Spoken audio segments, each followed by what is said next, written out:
my third year in a row I'm presenting myself on this forum, Cyber Forum, and I feel myself privileged to be presented myself here on different topics related to cybersecurity and AI.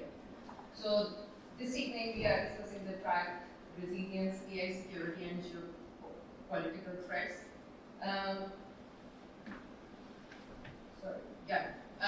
I'm Dr. Mamoona Asghar. I'm working as a lecturer in University of Galway, and having many years in lecturing, I tried to engage people visually more because it's a part of our job. I'm also working as a program director for cybersecurity and software development. It's a postgraduate diploma. It's a 2 years part-time diploma. Okay, so my topic today is about cybersecurity for AI, trusted computing, and generative technologies. I will discuss AI for cybersecurity. We are discussing it for a long time now because we are trying to incorporate these two technologies together. But I will tell you that how AI systems are weak, in what aspects they are weak, and how we can use cybersecurity technologies to strengthen them. So it's the opposite, and I will discuss about cybersecurity and AI interplay today. Okay, so I will discuss three things: what, why, and how. What is the trusted computing technology? I'll discuss it later on.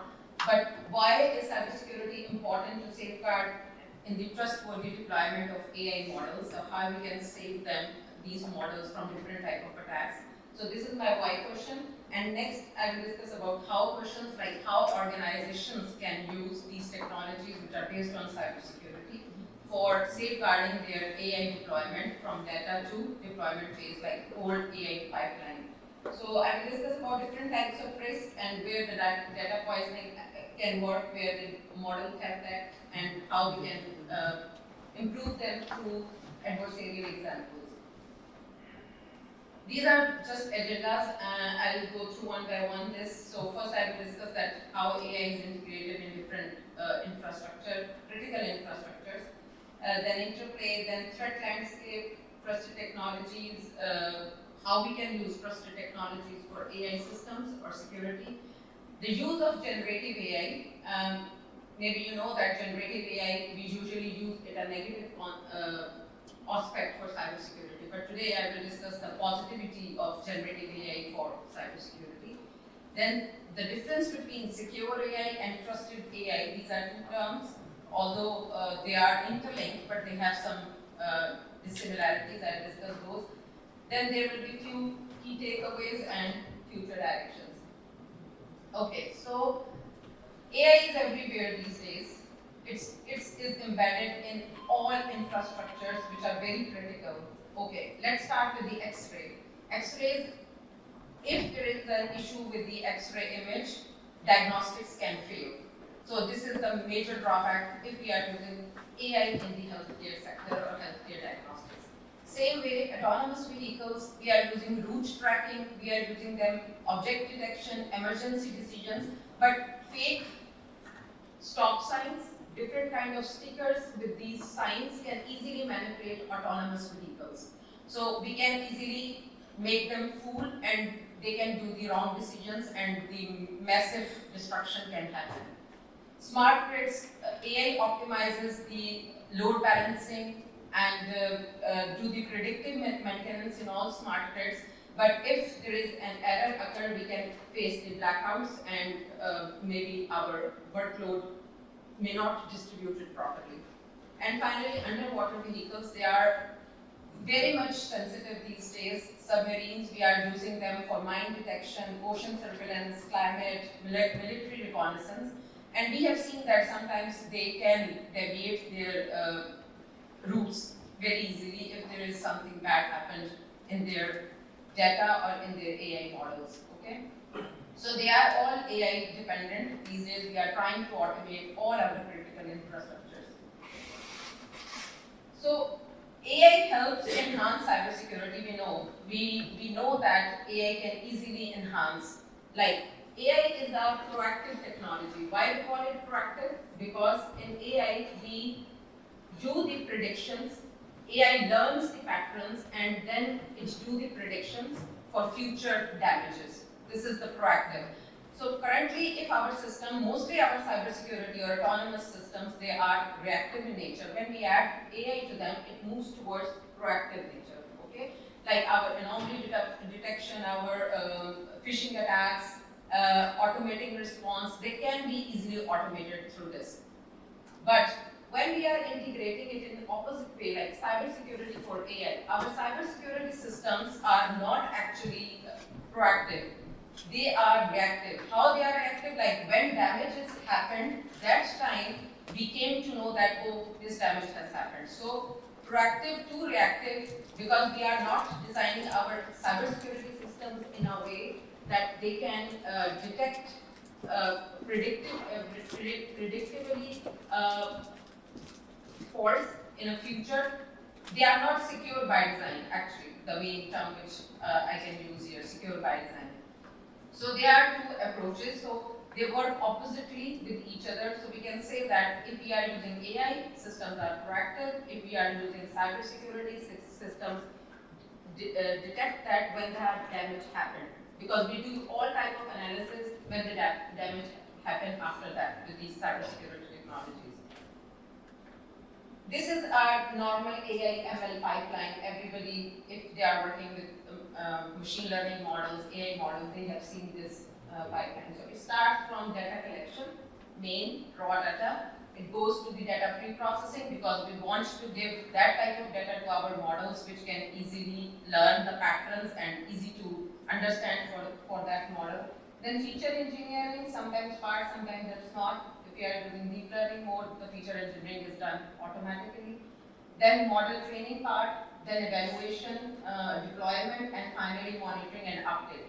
So my question is here, like for everybody, is that at which stage we need cybersecurity for all this deployment pipeline?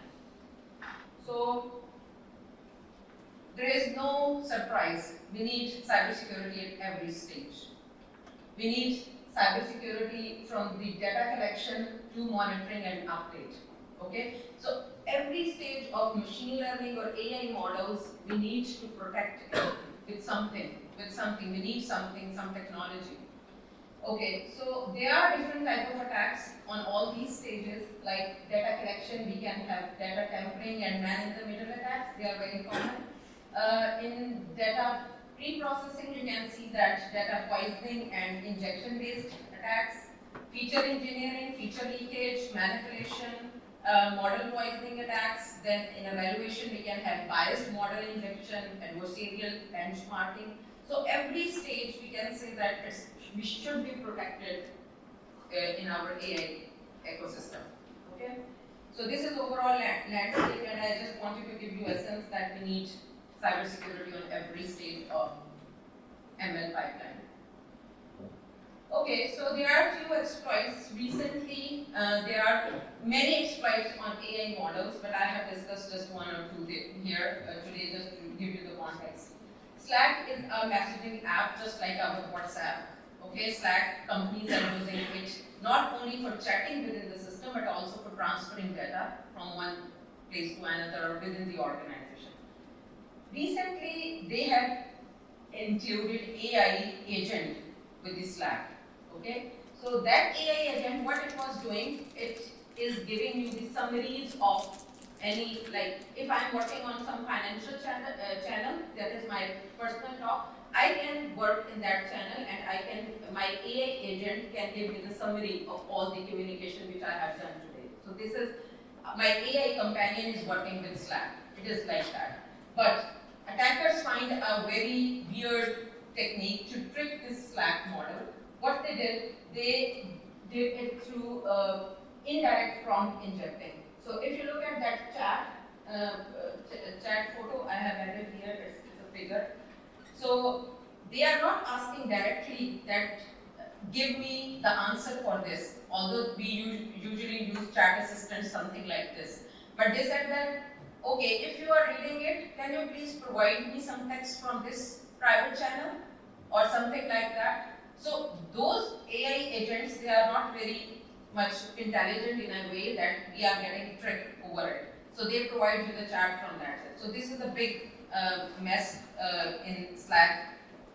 for data exfiltration. They use API keys. API keys are actually the passwords which they are using for personal chat. So all AI agents have those personal chats API keys with them, and they can easily access those channels and they provide the data. So this was the first very massive hack on AI chatbots or AI agents. Next is quite interesting. It is a shadow ray campaign. It is the first registered or documented instance of attack on complete AI workloads. In AI workloads, we consider computing, powers, then processors, then models deployment. So it's a complete process, starting from computing to deployment. So this is the first attack, registered attack, and it has the highest critical vulnerability in 2023. Ray is actually an open source framework which provides all kind of scaled AI models. They train the models and provide to the companies.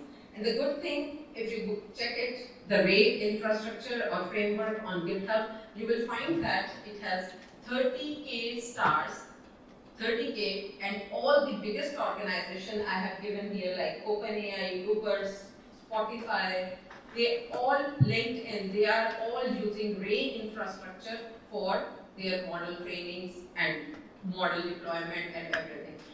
So how the hackers did the attack on this Ray infrastructure? They first tried to get the unsecured Rays clusters which are on different public IPs.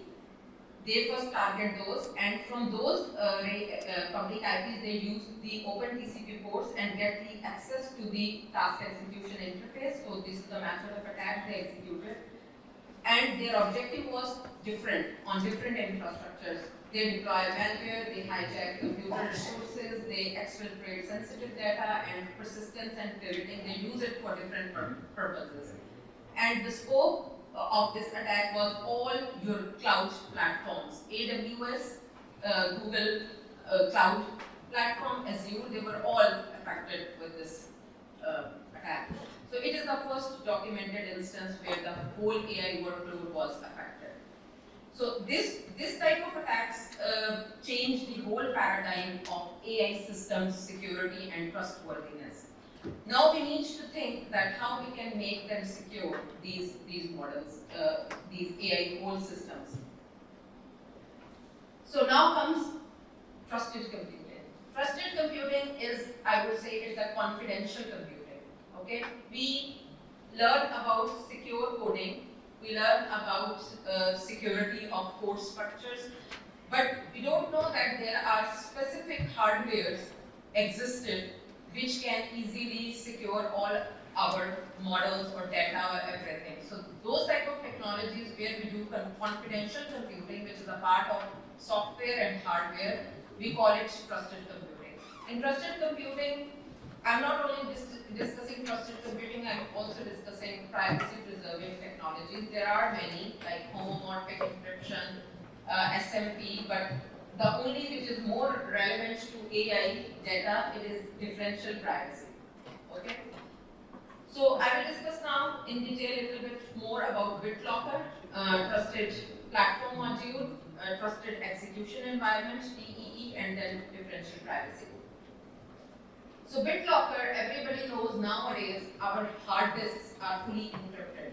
Okay. This encryption comes with Microsoft Windows, and it has, when the all disk is encrypted, your whatever data you are stored there, whatever AI models you have stored there, they are automatically encrypted, and you can get their key if you are a relevant person or you are the owner of that. And the good thing is that even if you get that hard drive from one computer to another computer, you cannot access any data unless you will provide the key. Okay.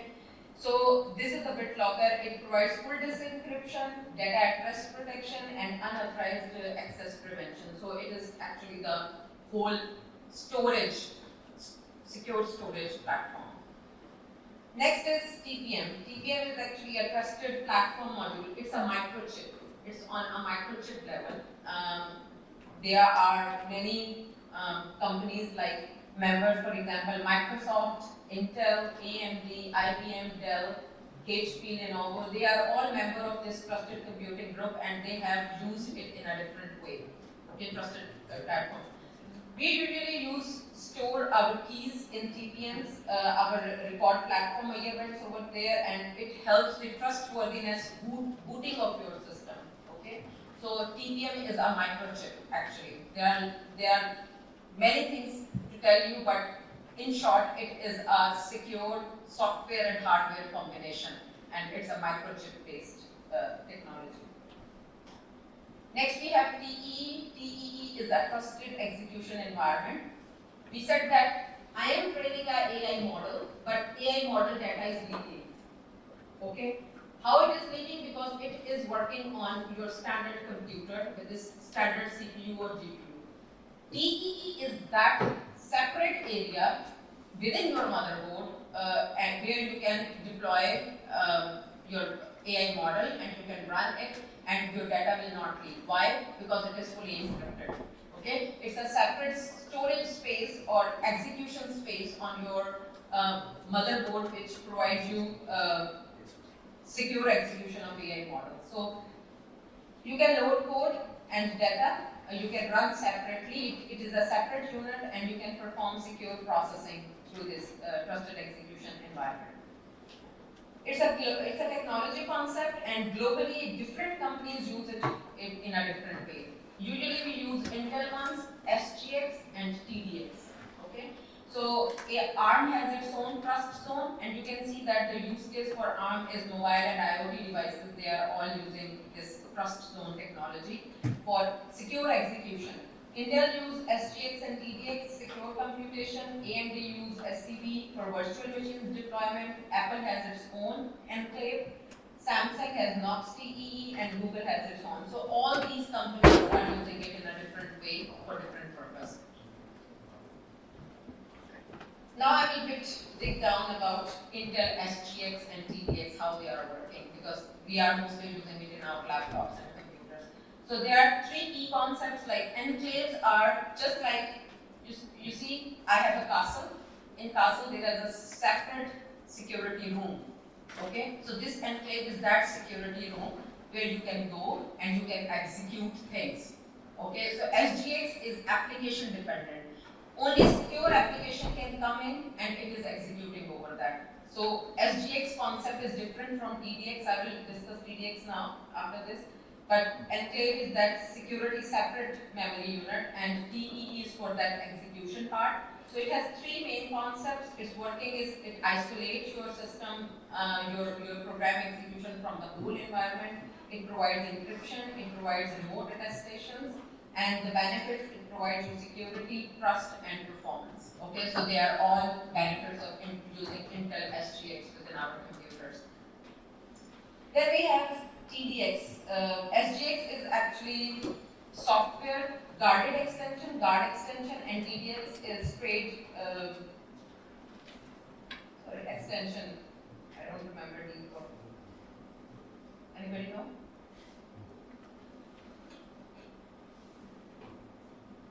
Okay, sorry, I just skipped from my mind that what is TDX. Just give me a moment.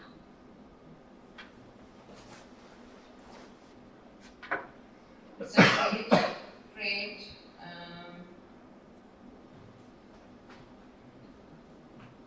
TDX. Yeah, it's a trust domain extension, sorry.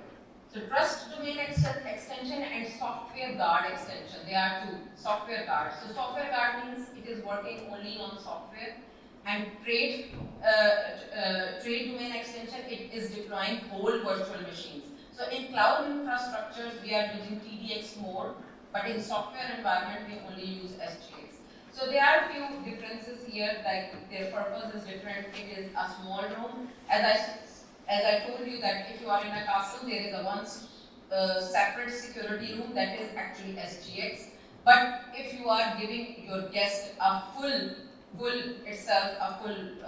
or 4 bedroom area to that, it is TDX, because the whole virtual machine is deployed over there. So if you are working on cloud environment, and many companies, when many of your customers are using that cloud service, so you can provide different virtual machines. So TDX is most common in that scenario.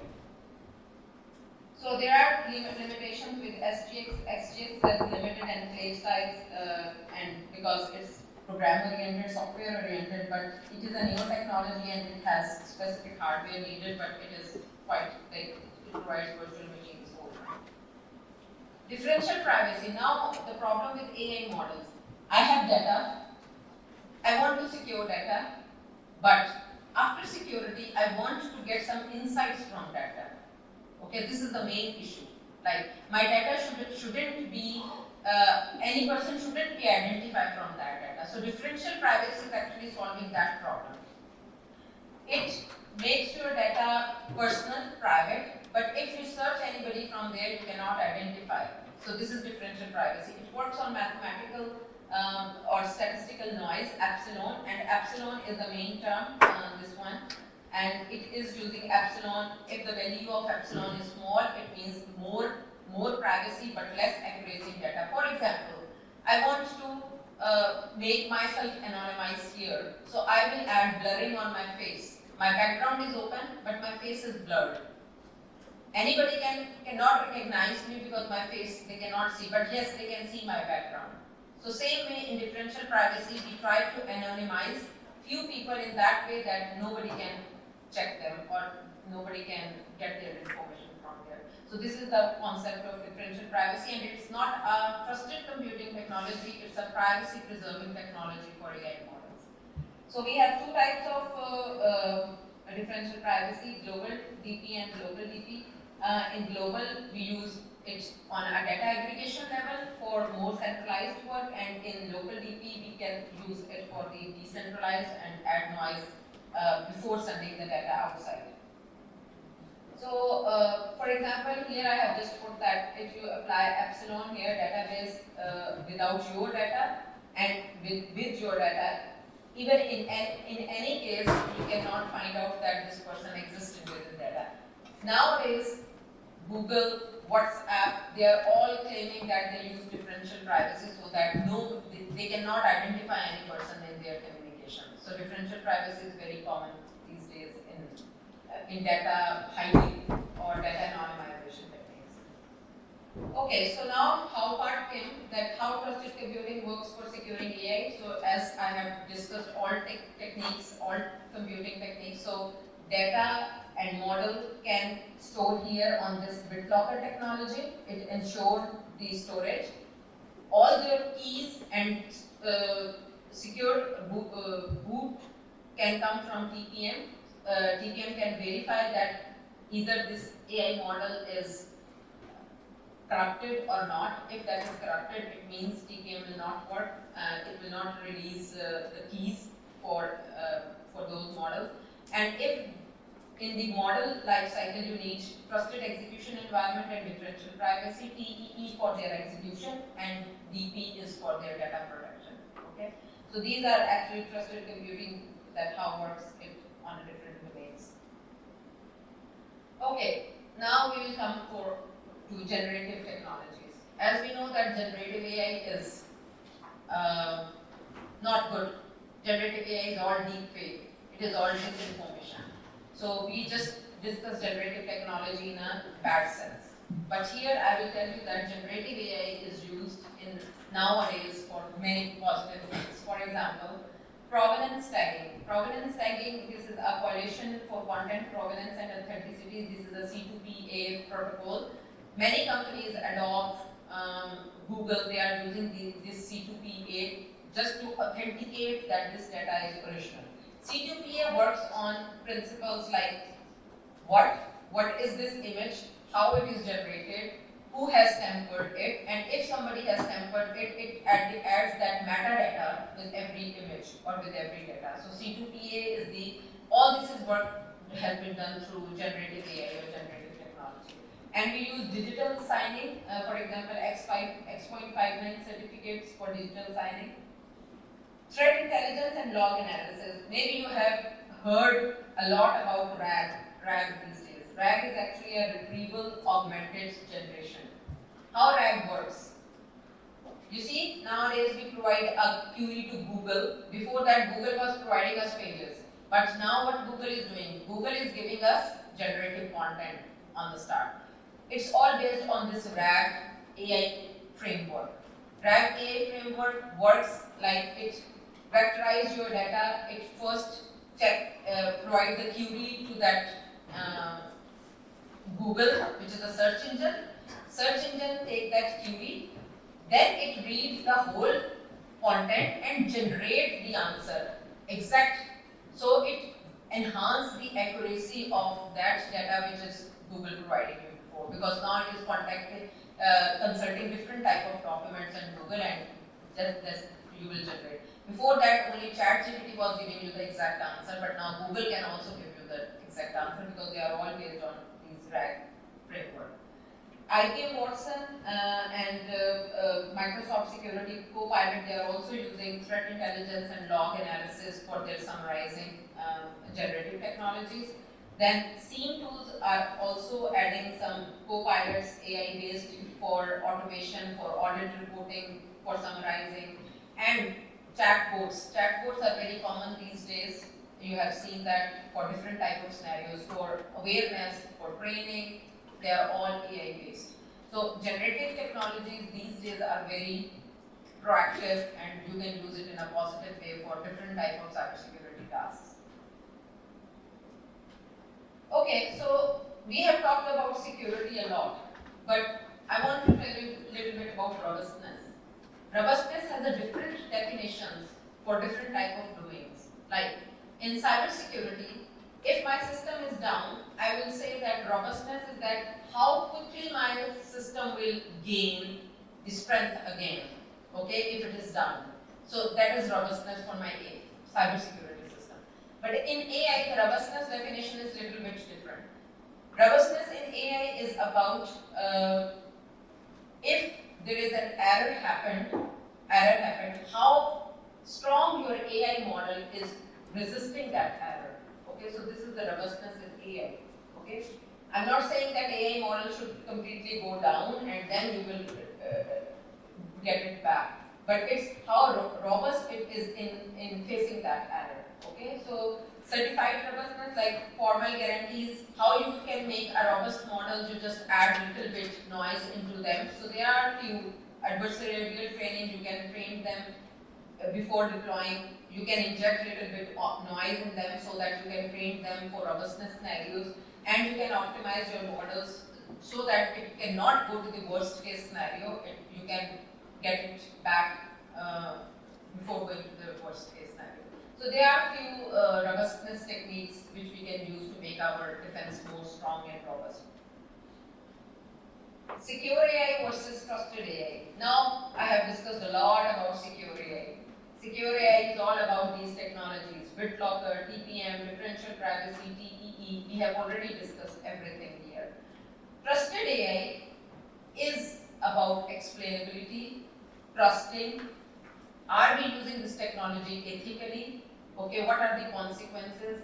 How the governance will be added into it. So if you look at this definition on focus, cybersecurity, model protection, and data integrity, this is secure AI.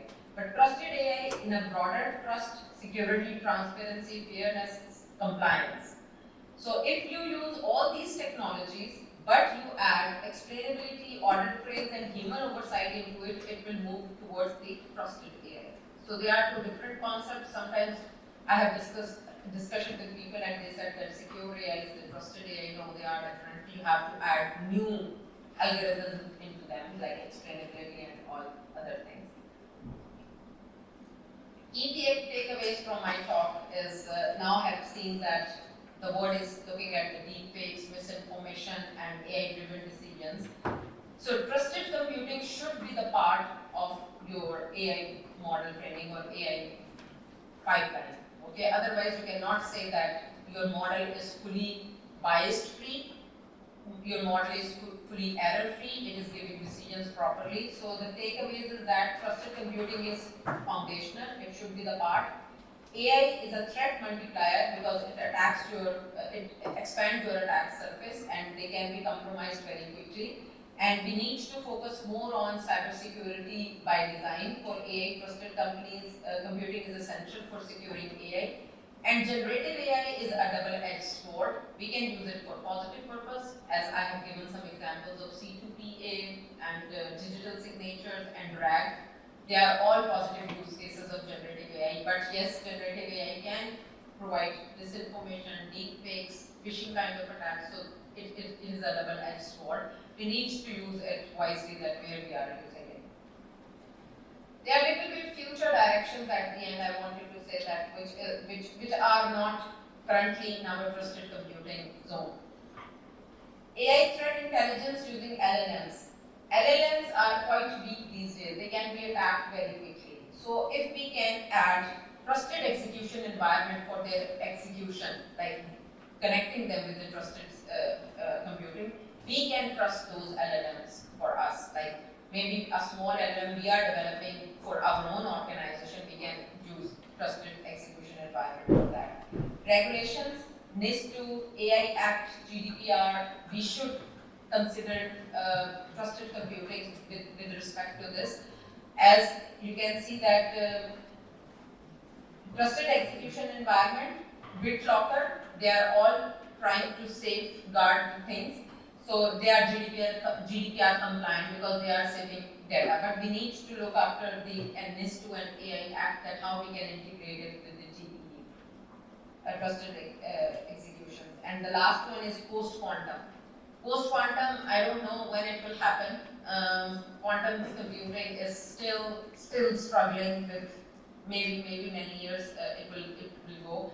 But we need to add such kind of capabilities within our own trusted modules, like TPMs, TEEs. They should be adding to those post-quantum or quantum technologies so that we can rely on them, we can trust them for a longer period of time. So there are few future directions from my talk, and thank you very much.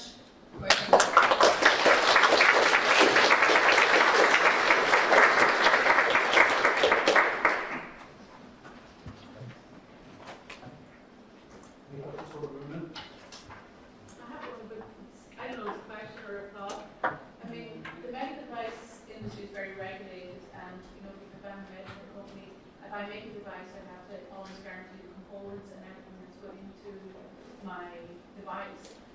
Like in cybersecurity, in the future, like, especially at the beginning of the slide, you're talking about hardware. Are those pieces of hardware that are coming from those companies that are built into your AI with?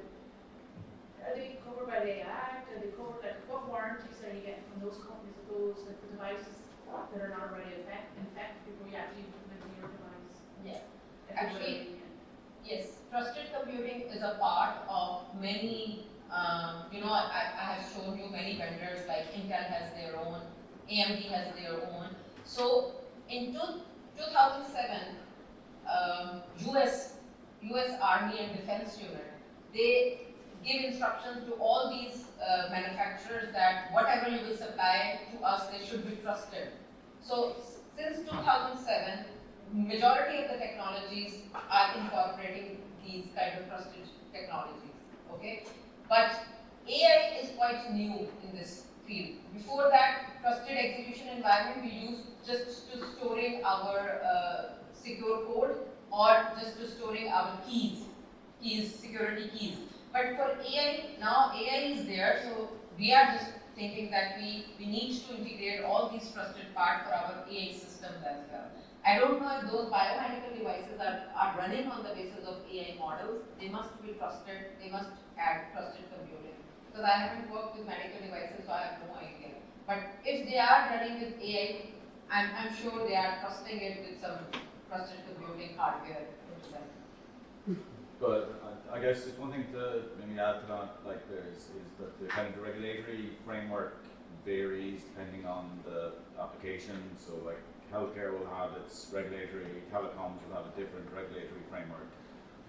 But yeah, a lot of them sort of boil down to the same kind of core technologies around, attesting the provenance of, you start off with the hardware and you work up then through the layers of firmware, software, operating systems, and up along the stack that you need to be able to, attest that they haven't been compromised in order to meet a lot of those kind of regulatory frameworks.